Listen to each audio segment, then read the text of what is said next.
Today we are continuing working through Chapter 13. We're going to cover Section 13.2. We will eliminate one subsection. We'll not talk about conservative forces the way that they describe them in 13.2 subsection B, but we'll discuss the rest of this section.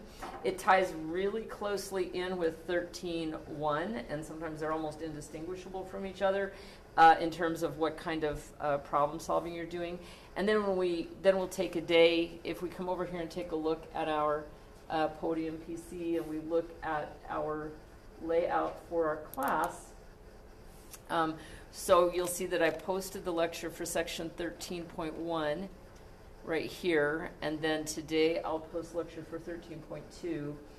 Then on the next day, lecture number 13 will be, this is actually kind of, we'll do 13.2, then we'll do a problem solving session, so I'll work some problems from both of those in our next lecture.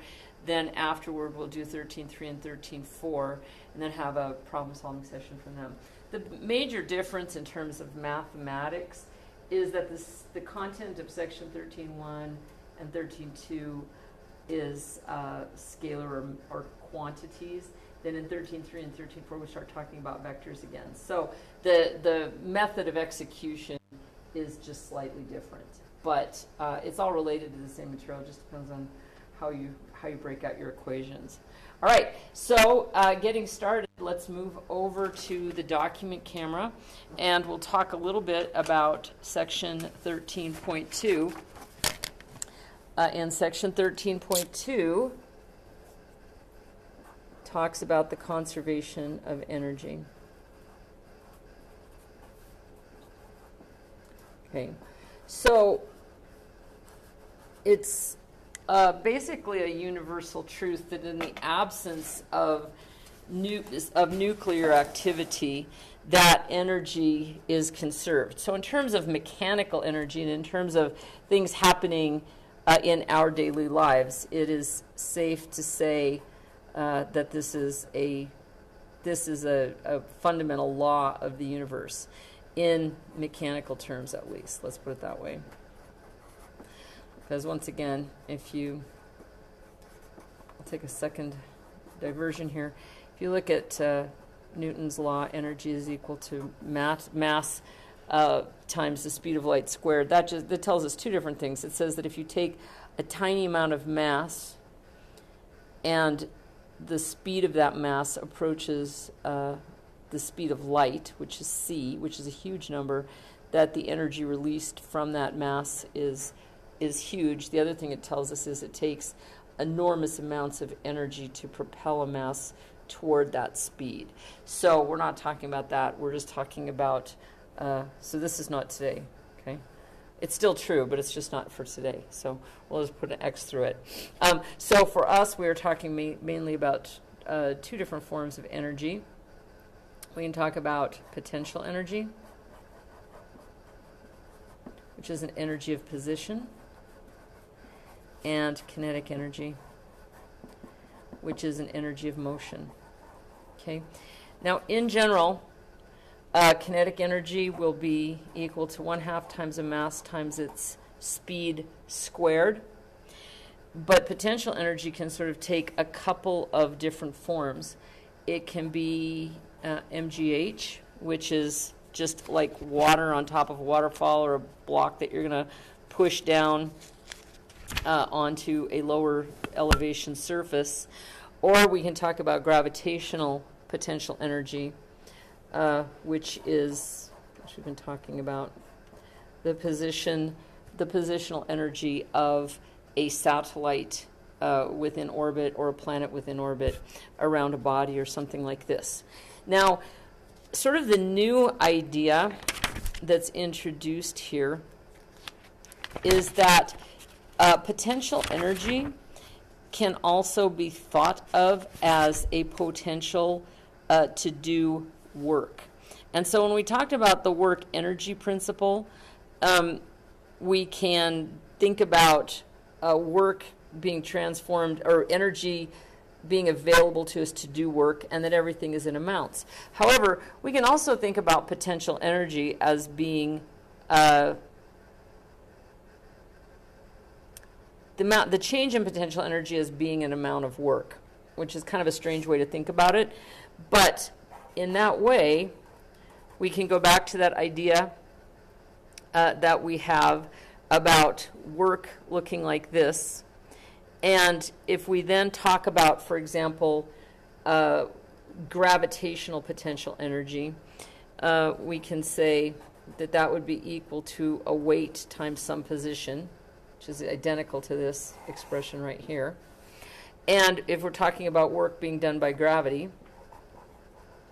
we can then say that the work being done by gravity is actually equal to some positional potential energy less some other potential positional energy. So, for example, if you have a package on a shelf and you give the package a little push and it falls to here, you decrease potential energy, and in the process, you've done some work. So you really cannot make the solid distinction between the two, where it's either potential energy or it's work. You can kind of think of it either way.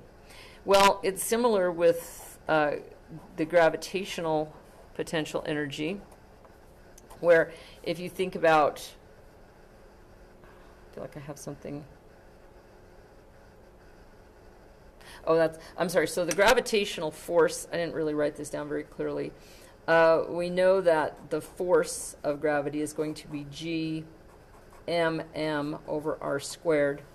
And if we take that times a d, a force times a distance, this distance is r. So we can actually think about the work done by gravity as being G mm over r instead of r squared. So we can break this kind of an idea out into the potential energy of a gravitational force, or the work of a gravitational force can be thought of as the difference between those two r's, if the m's, g's, and if the m's and g's stay the same, that it's a harmonic relationship between that difference. So similarly, we can think about the potential energy of an object in orbit as just being a function of, if it's a particular object, of its position. Okay? And so all these things are just really closely related to each other. That's kind of the point that I would like to make, is that making a distinction, it's not artificial by any means. It's just that you can think of it one way or you can think of it as the other. Yes? And the V sub S means the potential, right? Yes, that's exactly right. And I'm not real crazy. It's actually V sub G. But V, let me do this. So U, in other words, we generally are referring to work. And V, we are referring to potential energy, or the potential to do work. Let's just say, they still call it energy, so we'll do that. All right. And then, so we could call this equal to a V, right? Or we could call this equal to a V, just depending on what the particular situation is, whatever that energy of position is. Excellent question. All right, so if you look at equation 13.17 prime on page 828, it sort of combines a couple of these ideas where we can write an alternative form for that V sub G, or that potential energy for gravity, as being W r squared over r, which we need to develop those equations. But basically, this on Earth would be the radius of the body. So if we're talking about people on Earth, we would talk about r being the radius of the Earth.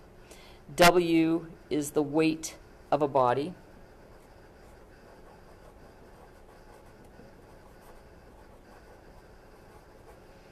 And little r is a distance related to that V sub G.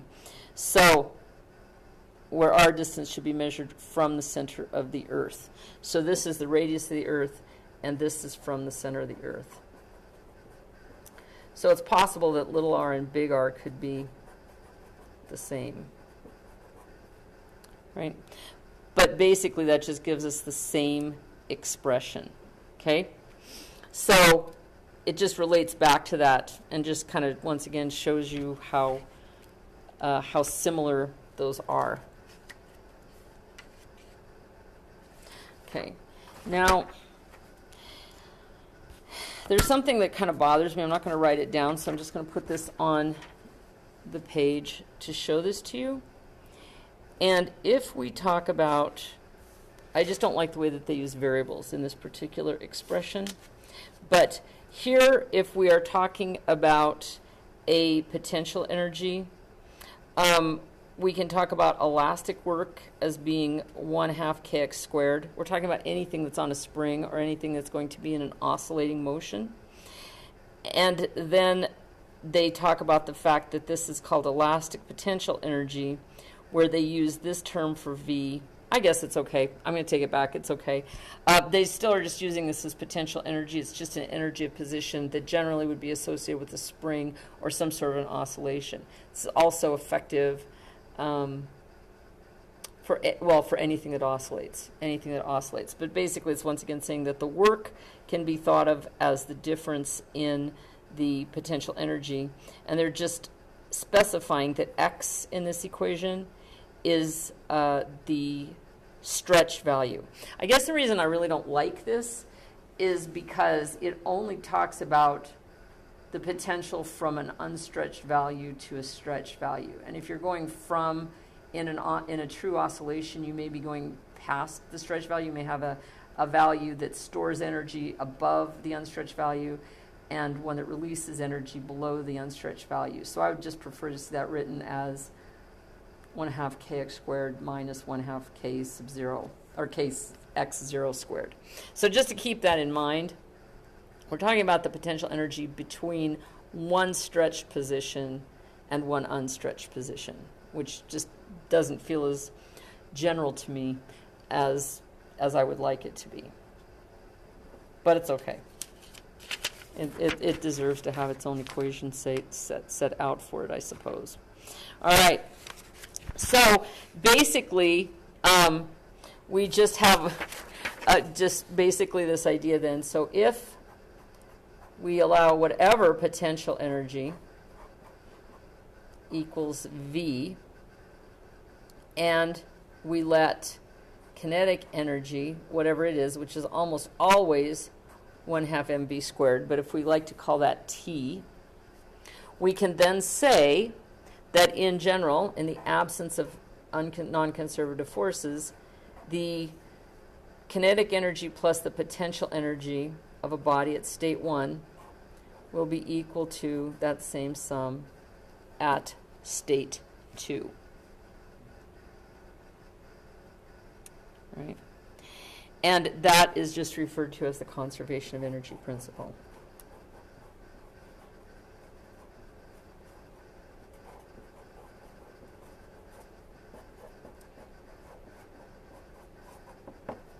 Right? So once again, we talked about, we have to remember that this is in the absence of non-conservative forces.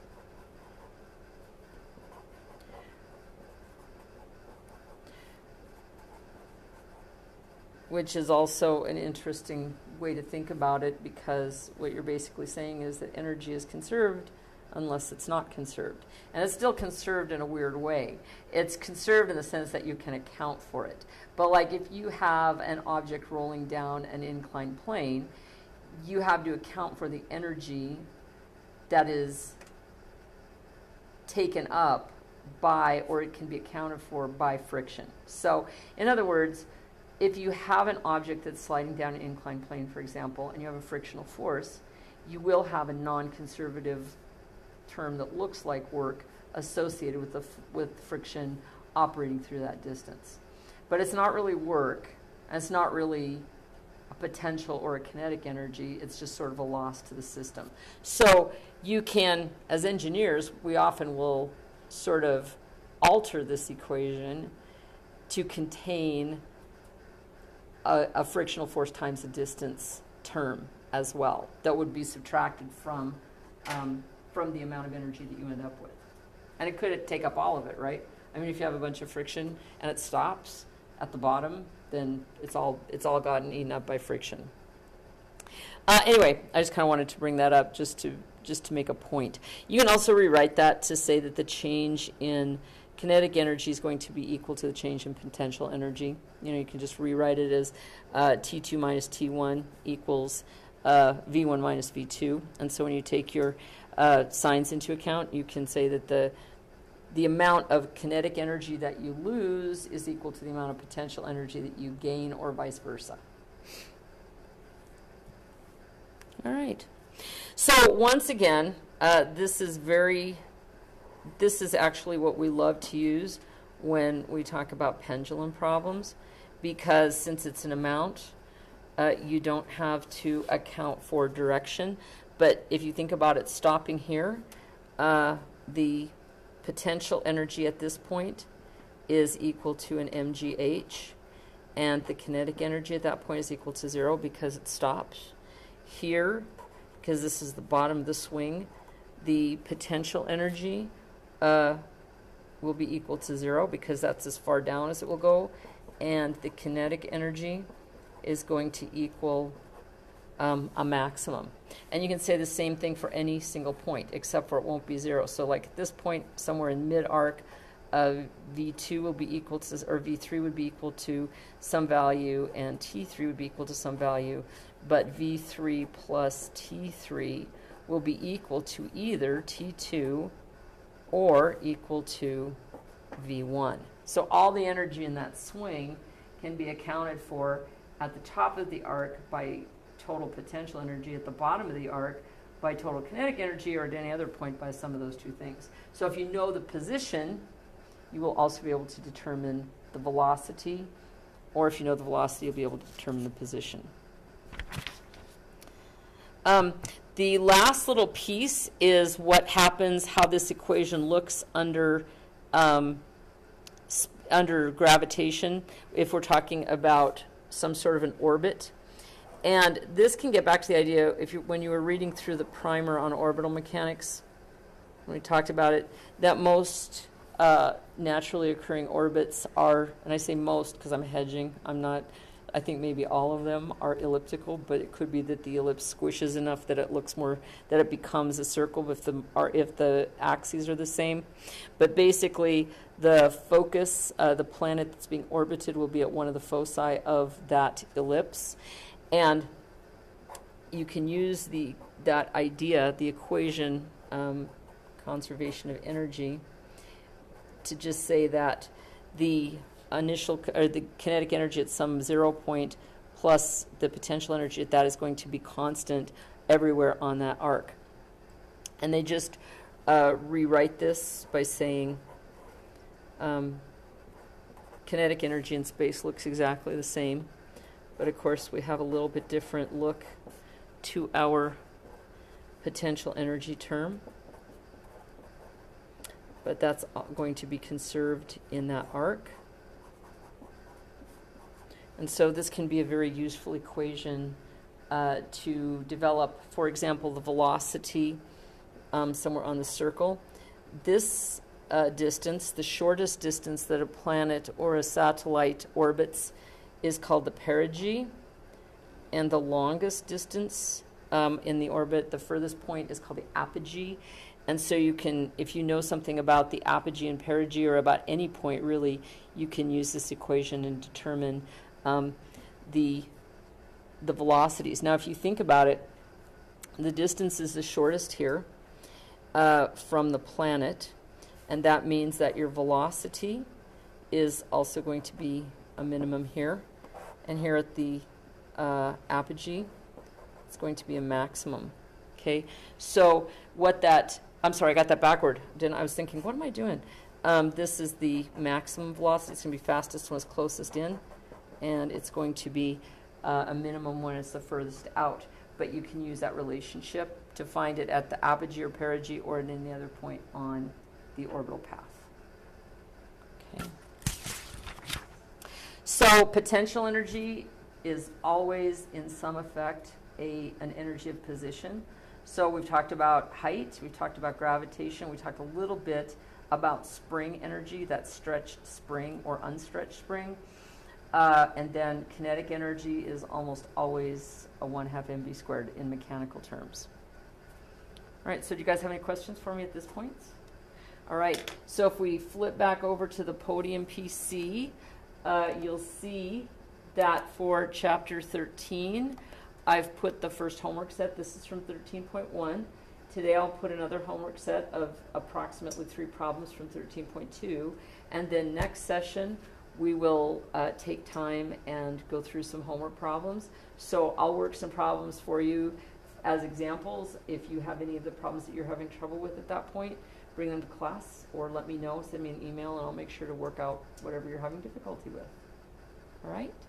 All right, well, thank you, everybody, and we'll see you for probably a longer lecture because working out problems is usually time-consuming, you might have noticed. So anyway, we'll do that on the next session, on lecture number 12. Thanks.